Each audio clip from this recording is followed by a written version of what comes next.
쥐띠해는 씨앗 정보가 세상에 마구마구 나온다고 했잖아요. 그럼 이 쥐띠해를 한번 120년 정도 아니면은 180년 정도를 역사 속에서 한번 살펴보면 되겠죠. 정말 12년의 흐름이나 60년 정도. 왜 60년이라는 말이 나와요? 쥐띠에 나오는 정보는 60년 동안 환갑이라고 했죠. 그 60년의 순환 고리 속에서 흘러간다고 했죠. 물론 희석이 돼요. 그래서 제가 항상 얘기하는 게 가장 강력하게는 6년이 흘러가고 12년 동안은 기준점이 된다 이렇게 얘기했죠. 그렇지만 길게 보면은 60년의 흐름 속에 녹아 있어요. 그래서 쥐띠에 나오는 정보들은 대단히 중요하다. 그렇게 이해하셔야 돼요. 자, 시간의 기준점 쥐띠해라고 그랬죠.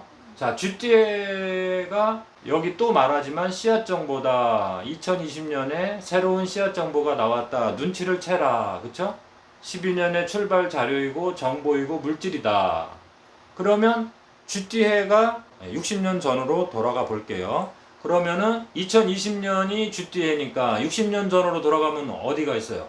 1960년. 이때도 경자년이겠죠. 네. 항상 60년 전은 똑같은 거예요. 환갑이니까. 지금 2020년이 경자년이면 1960년도 경자년이에요. 그리고 1960년에서 12년으로 더 돌아가 보면 1948년도는 무자년이지만 하여튼 쥐띠해란 말이에요. 이 쥐띠해가 어떤 기준점이 됐겠죠.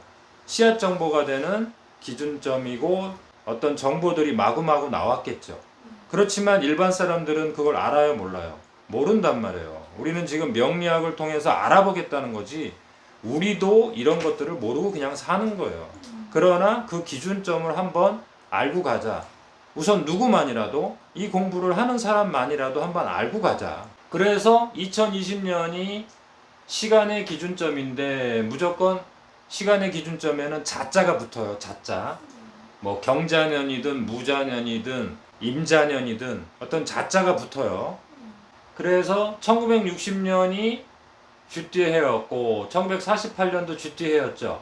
그러면 1948년도에 무슨 일이 있었죠? 제헌절. 우리나라를 움직이는 헌법이 제정이 되었어요. 자, 그러면 이제 우리나라의 기준점이 만들어진 거예요. 근데 그 기준점이 만들어질 때 북한하고 한국이 나뉘어졌죠. 자, 이 나뉘어졌다라는 게 슬픔이에요. 그것이 어떤 결과물로 또 나왔겠죠. 그 시대에 나왔겠죠. 지금에 나오는 게 아니고. 물론 지금도 계속 흘러가고 있는 거예요. 그 에너지라는 것은. 어느 순간에 완전히 없어지는 게 아니에요. 그런데 1948년에 나온 씨앗 정보는 언제 결과물로 나온다고 했죠? 항상 호랑이띠해. 항상 호랑이띠해는 어떤 싹이라고 했잖아요. 그러니까 호랑이를 싹이라고 비유한 이유를 잘 이해하셔야 돼요. 호랑이를 싹이라고 제가 항상 가르치잖아요. 그 호랑이가 말하는 그 싹은 어떠한 현상이 외부로 나타난다. 어떻게? 누구나 다 알 수 있게. 그것을 호랑이라고 하는 거예요. 새로운 현상으로 나온다. 이것을 호랑이라고 하는 거예요. 다양하게 나오면 그건 토끼라고 하는 거고. 자, 그런데 1948년도에 한국하고 북한이 나뉘었잖아요. 그러면 그 나뉘었다라는 현상이 49년에 소띠해는 어떻게 했어요? 반죽이 되겠죠. 그 반죽이라는 게 뭐예요? 각축장. 항상 소는 각축장이라고 생각하시면 돼요. 샘플링, 경쟁, 서로 경쟁하는 거. 소싸움을 생각하시면 돼요. 게임으로 따지면 뭐예요? 32강, 16강. 여기가 소띠해라는 뜻이에요. 결승전은 아니에요. 그러나 서로 경쟁을 하는 거죠. 그래서 2020년에 씨앗 정보가 2021년에 샘플링이 돼서 각축장, 다른 나라에서도 제품을 막 만들어내서 각축이 된다 그랬죠. 서로 싸운다 그랬죠. 서로 경쟁한다고 했죠.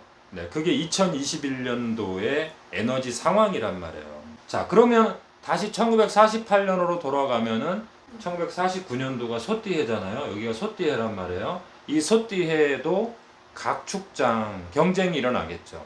근데 그 경쟁이 어떤 형태로 일어나느냐에 따라서 1950년에 어떠한 사회적인 현상 이런 게 나온다 그랬죠.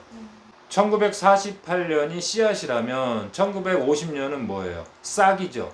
그 싹이 향기가 나는 쑥이냐 달래 냉이냐 그래서 인간을 이롭게 하는 싹이냐 아니면 독초냐 독버섯이냐 여러 형태로 나타날 거 아니에요. 그러니까 우리는 제일 중요한 게 언제예요? 1950년이 중요해요? 1949년이 중요해요? 저는 1949년이 중요했다고 생각해요.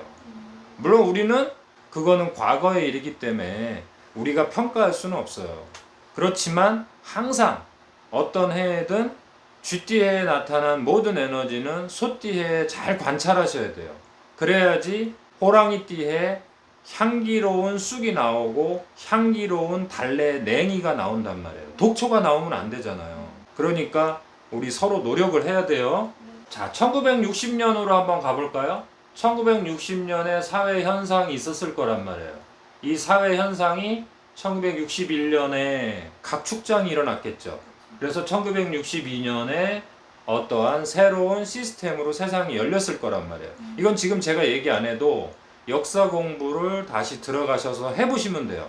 아, 쥐띠에 어떤 에너지가 나왔고 쥐띠에 어떤 세상의 씨앗 정보가 출현이 돼서 그것을 쥐띠의 다음이 소띠해잖아요. 소띠의 각축장이 돼서 그것이 호랑이띠에 어떤 싹으로 나왔는지 향기로운 쑥이나 달래 냉이로 나왔는지 독버섯으로 나왔는지 독이 있는 나물로 나왔는지 꼭 살펴보셔야 돼요. 명리학을 하는 분들은 다른 분들은 안 하셔도 돼요. 이거 어려운 거니까.